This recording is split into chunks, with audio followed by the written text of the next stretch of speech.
What's up guys, welcome back. Today I want to talk about the fight design for the Nemesis boss fights we had in the War Within and why I think that design got worse over time.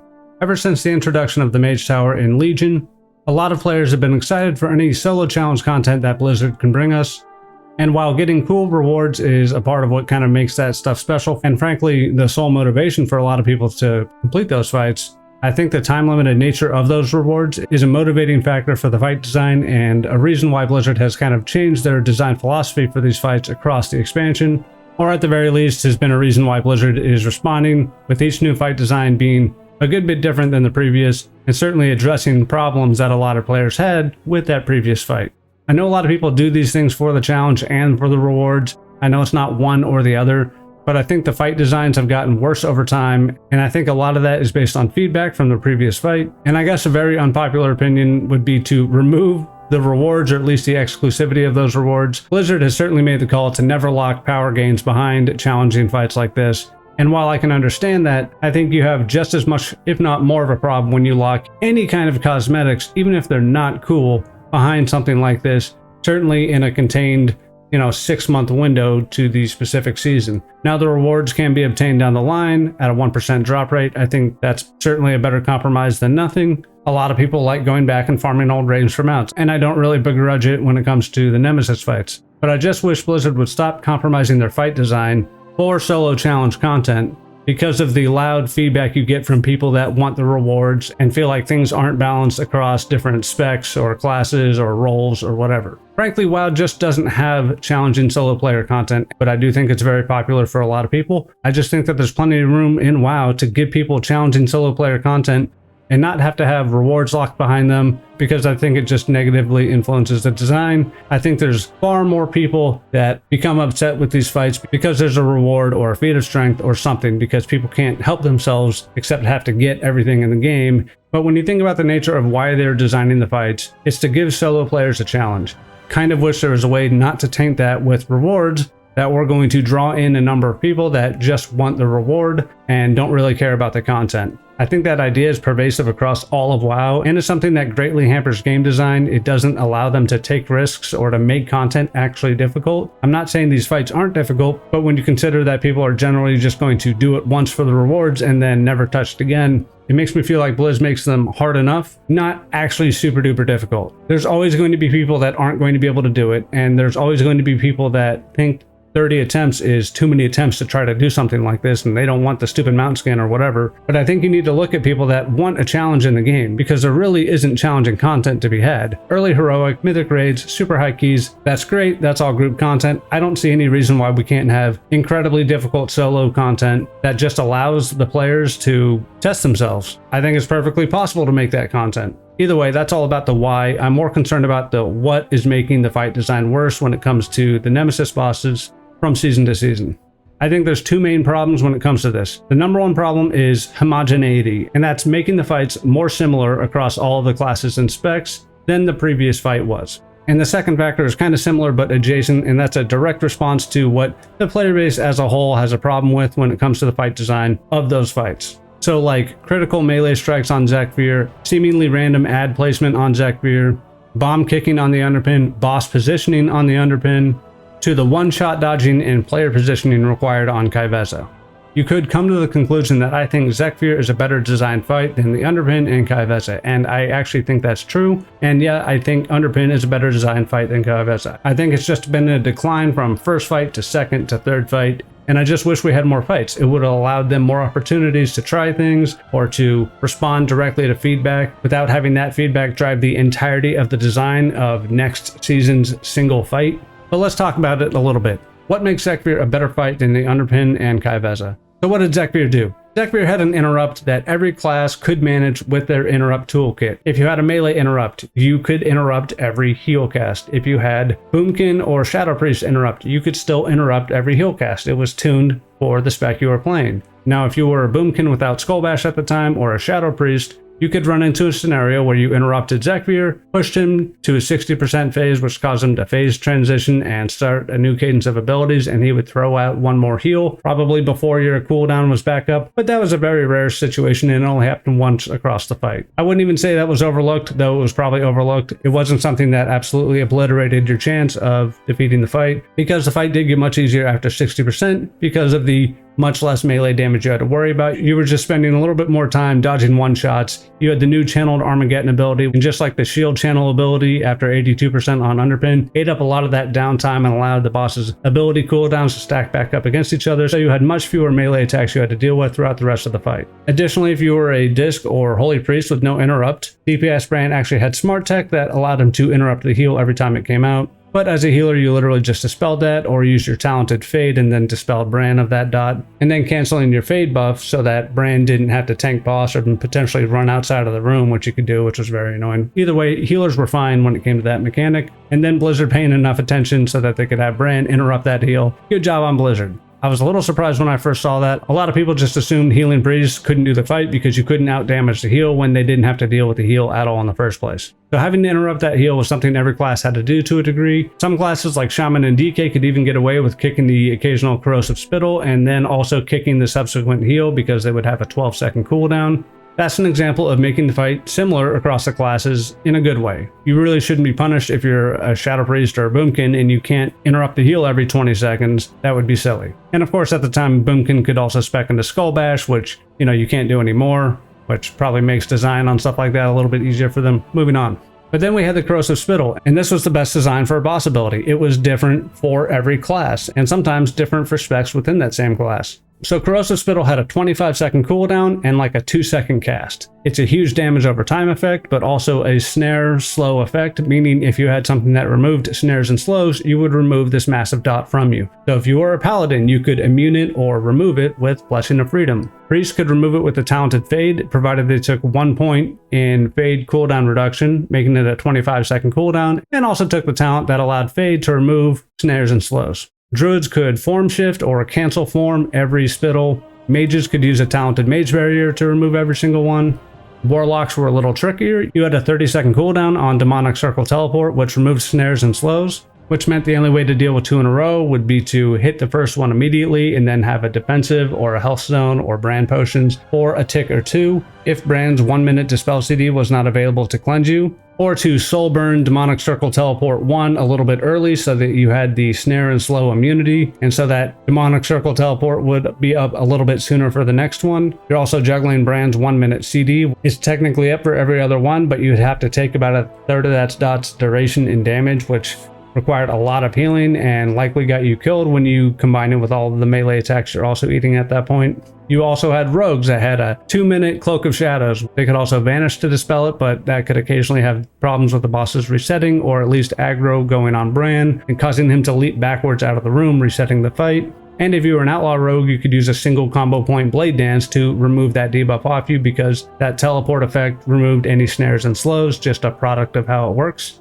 Hunters could disengage with post haste to remove the effect. Demon hunters could use vengeful retreat to move the effect. They could also metamorphosis leap to make themselves immune to the effect as it was going out. Warriors could also charge it off every 30 seconds, which isn't enough to hit every one. Warriors could also use Avatar to remove it, and they could also use a talented Recklessness, which also gave you Avatar. That talent is now gone, but at the time you had 2 DPS cooldowns that could remove it, meaning Warriors were pretty well set up for that. And then you had Evokers, who had the worst time of it of anybody. You had a 1-minute Deep Breath, which would of course prevent or remove the effect. You had Brand's 1-minute cooldown, meaning you could sort of trade on and off, but you would have this period of time where you were dealing with a lot of incoming damage. And they had a follow-up priority of, do I have Aegis of Ironforge from Bran, which was that like superpower word shield looking effect. It was DR and CC immunity, meaning the dot wouldn't go on you at all. If you didn't have that, is Bran's Dispel available? If it is, great. If not, then you had to use your Deep Breath to remove the effect or immune it, right? Your only other option there would be to hit Obsidian Scales and Renewing Blaze and heal yourself, or find brand potions and stagger them so that you kept the hot up on yourself while making sure that you also didn't die to a combination of the dot ticking and getting bashed in the face with that extra hard melee attack damage that you were taking because you were a male user, right?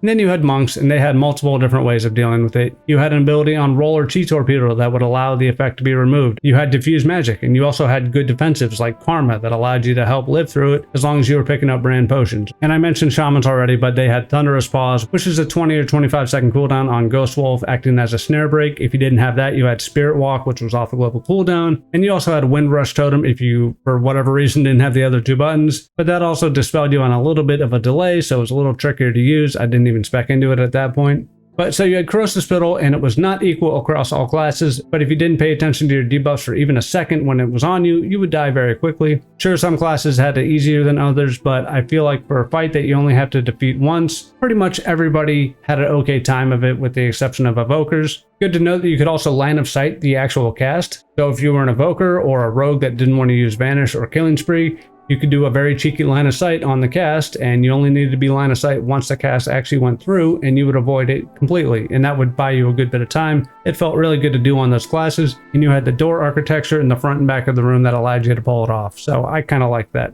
Now, while the mechanic is not fair across all of the classes, it did make handling it a little bit different and certainly unique to your class. And I don't think it has to be the hardest mechanic for every class, because I think classes were better at different things. For example, evokers had zero problems with blowing up those webbed ads. They would absolutely annihilate the webbed ads. So could shadow priests, and shadow priests were probably the best spec you could do the fight on, but still having it different across the given specs, I felt made the fight better. I felt it made it a different experience for every class. I'm sure there are some evoker mains that just absolutely dreaded that they had to deal with this in a little bit more difficult way or a little bit more thought out way than some of the other classes. But again, it's a fight a lot of people are only doing once. And then while we're on that topic, the webbed ad spawn was a 30-second spawn. Most classes don't have a 30-second cooldown that's going to be up every time the webbed ad spawns. Now some do, like Shadow Priest, and Shadow Priest again did everything well. It had a 30-second void torrent to deal with that ad. It had a fade you could do every single time. It took the least amount of melee damage and had absorb shields you could just spam on yourself, right? Some classes had a much easier time. Again, I don't think that needs to be the driver of fight design across all of the classes though. I think it's fine for one class to have it tougher than the other. Just like some classes have it easier in Raid, some classes have it easier in Mythic Plus. I think some classes are going to be better for solo content than others. And I think the 30-second CD on the webbed ads was another way to make the fight unique across the classes, right? Some classes had CDs up for every ad. Some classes had 4 or 5 different cooldowns, and if you staggered them and used your 1-minute cooldowns on a set and then staggered your 90-second and 2-minute and 3-minute cooldowns on every subsequent ad spawn, you could take them out. Now this requires an extra layer of thought about your cooldowns that not everybody is used to. They're just used to slamming all of their cooldowns in that same window and just being done with it. Frankly, that's like a raid attitude. Even Mythic Plus, people have gotten away from slamming all of their cooldowns all at the same time.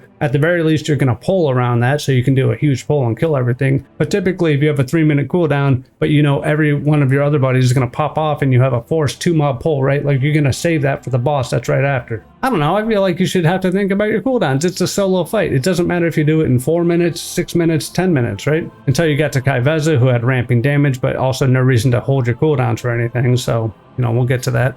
Also, the webbed ad design as a burst window was a little forgiving. You could let that ad spawn. It would spawn and then have the same health percentage that the egg had, or even had like a minimum health percentage of like 27%, meaning you failed that DPS check, but you still had something you could do after that. Now, the first thing the ad would do would hit you with a web, and that would stun you and do a bunch of damage and likely wipe you, but you could line of sight that stun. You could kick it if you really had to. Honestly, kicking that and surviving and then having the boss heal is a better option than not kicking it and then dying because you have to pull again. That's like a decision you would have to make in the moment, but you could also CC the ad, you could stun it, you could hit a very strong personal, you could bubble, you could icebound fortitude, you could cloak of shadows, you could do things to mitigate the effects of kind of missing that damage check. And I thought that was a pretty good design. You failed it, but you had a way to make up for it. And I think a lot of people like the opportunity in WoW to screw up a mechanic, but not have it be the end of the world. Fast forward to season 2 and we have the Underpin, and now that damage check is moved to a little bit under 1 minute, meaning more classes had more options to deal with that damage check every minute. Sometimes that still involved rotating cooldowns that were longer than a minute to make sure you had something up for every time. Sometimes it involved holding 45-second cooldowns. Sometimes it involved classes having a 1-minute cooldown and then breaking that shield late. Or if you broke it super early, having to do that next shield right at like 50 seconds when you would maybe cover that with a potion or a bloodlust. Or do your best to have max resources and not have to leave melee range. Or have maximum stationary time or casting while moving resources so that you could take that shield down. you still had a little bit more thinking to do across the different classes. And to a degree, movement and range was also important on the Underpin, just in terms of moving the boss to a new area. But frankly, you don't have to move boss across the entirety of the arena to get a new fresh set of ads all lined up next to each other. All you had to do was make sure the boss wasn't going to jump backwards on Bran, which is very manageable by running 40 yards away from Bran and having him snap onto you, so that boss could only jump on you or Bran, who was right next to you at that point. And now that we're on the Underpin, Underpin does 150 to 200% more melee damage depending on the armor spec you were, but the Underpin can no longer crit you, and that's fine. I'm most sympathetic to people not liking Zekvir being able to critically strike them with the melee attack. I get it, it is random.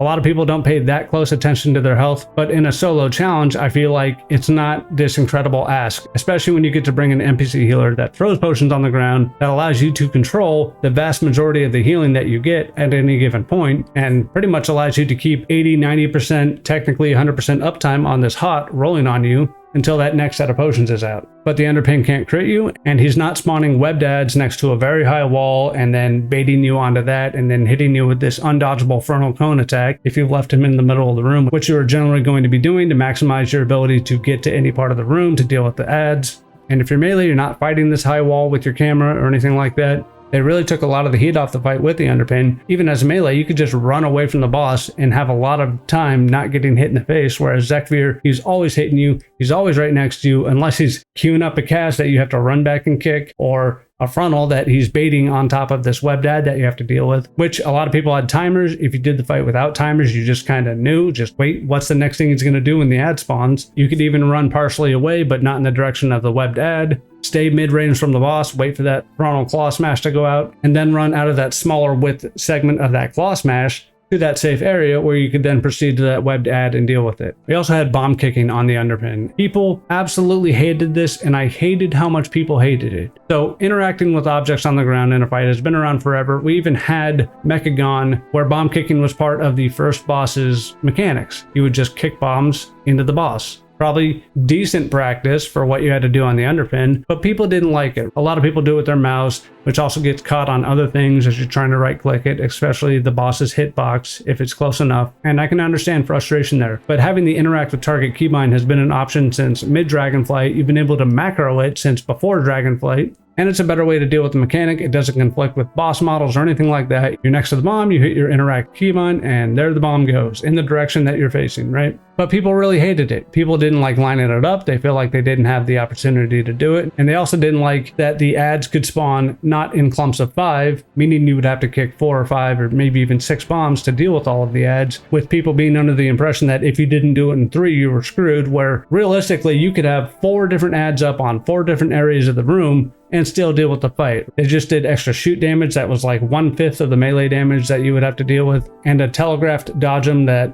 was only occasionally difficult to see if they were all the way across the room and you were near the other fence but not close enough to have the ball disappear, but just a telegraphing line, right? So that you could get caught unawares if you had your back to it and you weren't ready for it, right? And then you have ky'veza, who has no more burst damage requirement. And ky'veza was ultimately a response of people not liking RNG in their fight. No phase where you have to prevent a heal either from kicking it or doing a bunch of damage. No ad that was going to spawn that you have to prevent by doing a bunch of damage. No extra punishment mechanic that you could fail and would make the fight harder by not having the damage. Again, with the exception of the fight taking longer and getting 5% more damage output, which really only affected the portal phase damage that you were taking. Even at low item level, Dark Massacre plus melee attacks weren't really going to kill you, especially since you had leftover potions on you from the previous portal or new potions on the ground because every mechanic was just 30 seconds apart. And yeah, ky'veza also does have a little bit of disparity between the classes based on the defensives you have for that portal phase, but frankly, any class can cover it with just the brand potions, and you can even screw that up, use very powerful personal cooldowns or immunities or a player potion to get yourself through that phase, because brand is still healing you a little bit, or a matrix drops. There are ways to go about it. And again, you can have a bad pull where things kind of overlap and it feels like you weren't able to get through it, but that's not going to be the norm. The norm is potions drop at the very beginning of the fight unless brand doesn't have a role selected for some reason. And then those potions are up for every mechanic that you need them to be up for throughout 20 minutes of the fight. You can do the fight for 20 straight minutes. It does ramp up. I'm not a big fan of the ramp up damage. I don't think that should be there in a single player fight, but whatever. But then you have to line up for 6 Dark Massacres, all within 1 second of each other. It's not less than 1 second, it's exactly 1 second. Don't let anybody tell you it's less. and then book it so you could dodge 6 sets of daggers that would all one-shot you as well, before doing another portal, another set of Dark Massacre, another set of daggers, and then a guessing game. But you have all of these one-shots to survive. You have a guessing game that a lot of people hated. They're probably not going to bring that back. And frankly, there should have been an additional way to tell who the Red Queen was. If, for example, you could see the guy who had the speech bubble had a different piece of armor on, or some minor tell that you could determine visually. You still only had a second or two to determine who it was, but having to follow that all the way around proved super difficult for a lot of people, and I get it. It was very fast. I feel like people who never got the grasp of it just didn't do the fight enough. You know, a lot of people say you shouldn't have to do a fight 100 times to learn the fight, but when honestly 30 of those fights are dying to that first or second set of daggers, that's a 30-second pull, right? Like, that's not like 100 attempts on a 7-minute wipe. You're learning every mechanic ky'veza has in that first 2 minutes. So at the very least, I don't hate on that fight in terms of how quickly you can learn it, because again, you could learn the whole entirety of the fight in the first 10%. But outside of keeping distance away from the boss for the daggers and have less visual obfuscation of where the daggers were or overlaps of those daggers so that you kept running out of space, and the defensives you could rotate for the portal phase. And again, portal phase was mostly about having a 3-potion hot on you to survive the whole thing. A little bit of extra defense is nice there, but doing all of these fights at a super low item level taught me that, again, you can survive that every single time. But the fights just kept getting less and less different across the specs, and I feel like when everybody is just learning the cup game and learning how to collect potions just before the portals went out, and then learning how to turn and match Dark Massacre, which basically didn't change no matter what class you were. Sure, if you're a ranged class, you're not doing as much damage during that phase, but frankly, even melee players that are learning that fight aren't doing an incredible amount of damage during the Dark Massacre. They're just making sure they're hitting that facing requirement and then getting away from the boss for that next set of daggers, and then getting ready for that next puddle drop so they can do it, get their new potions, get back to the middle, do a bunch of damage, and do the Dark Massacre again, and then do the daggers again, and then do your cup game again. I know we're getting the new prey system in War Within Midnight. I'm not holding out much hope. I think it's just going to keep getting more poorly designed so that it's more accessible. I don't think there's going to be anything really interesting. I think it's going to be damage that you can survive in between some one-shots, or having to damage a shield down to prevent some catastrophic thing from happening, or positionals, or things that you could even counter by using certain terrain. I know the nightmare difficulty is only going to allow you to 1v1 the thing. I think it's going to be no different than getting ambushed in a delve. I have zero faith in Blizzard's ability to design anything for the solo player. Certainly nothing more than 3 fights per tier, and that's kind of upsetting. I just wish it didn't feel like that the design for the Nemesis bosses went so downhill so fast that we now have ky'veza. 95% the same fight on every class. Even the Underpin I had a good time doing across various specs, even though it was infinitely more homogenized than Zekvir was. And Zekvir wasn't perfect, it was just better than the other two. And yeah, not everybody's doing the fight on every class, but I think doing it on every class was fun for me. Certainly was for Zakir. To a lesser extent it was on Underpin, but it still was. And ky'veza, yeah, it's still a little different, but it's the least different among all 3 of the fights. And I think it's poor fight design when every class is essentially having the same experience. I just wish Blizzard would stop caving to all of these complaints about the fight designs. I know that's a lot of ranting and probably not very well organized. I'm going to try to make sure we cut it up into something coherent, but I think the fights have gotten worse over time. I'm not holding my breath for Nemesis challenge fights in War Within Midnight, and that sucks because the game doesn't have challenging solo content. And I don't think you should have to be in a group of 5 or 20 people doing the most difficult group content in the game to find something that is worth doing as a solo player. I think there's so much opportunity for difficult content to be there. And you know, they almost had it for Torghast until 3 days into layer 8 when they nerfed everything to heck and back. It was super difficult the first few days, but since we're getting everybody's soul ash behind Torghast, we can't make it difficult because that would be unfair. That's no fun. More and more, I think people are playing World of Warcraft in a somewhat solo fashion, at least for a majority of the time. And that's not everybody, but that is a lot of people. And I think putting difficult solo content into the game is a good way to help keep the game afloat for a lot of players. And if not, that's fine. There are other games out there, but the more I play, the more I get older. My raid team just wants to raid and have a good time together. People have varying interest in Mythic Plus, especially 10 years down the line. Mythic Plus just isn't different enough than it was in Legion. Sure, some features like the Great Vault and Resilient Keystones have been put into the game to help bolster interest, activity, desirability of doing repeat content. We have portals, titles, stuff like that. That's all great, but the dynamic of running through a dungeon in a Mythic Plus format isn't really different enough, and consistently isn't offering people challenges until you get 5 or 10 keystone levels above what the reward baseline is. Hopefully we get good solo content in War Within Midnight. We do have the Brawlers Guild returning in 11.2.7. I don't think that's going to be difficult at all. We'll see. I know there's going to be some new fights, but there's going to be old fights as well. Hopefully I didn't depress you too much with this one. Make sure to sub to the channel, like the video, comment below. Let me know what you think about any of this. Maybe we're just going to be looking for challenges in different games.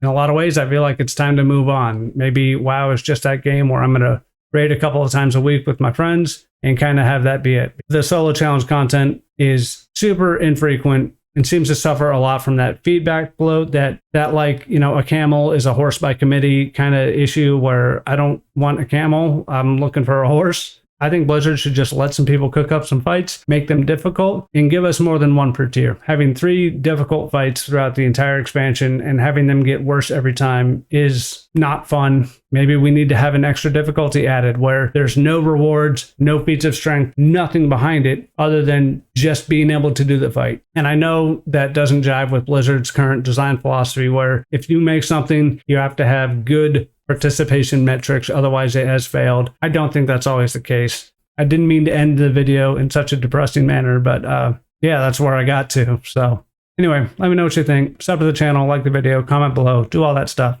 Thanks so much, guys. I will catch you in the next one, and as always, thanks for watching. Peace.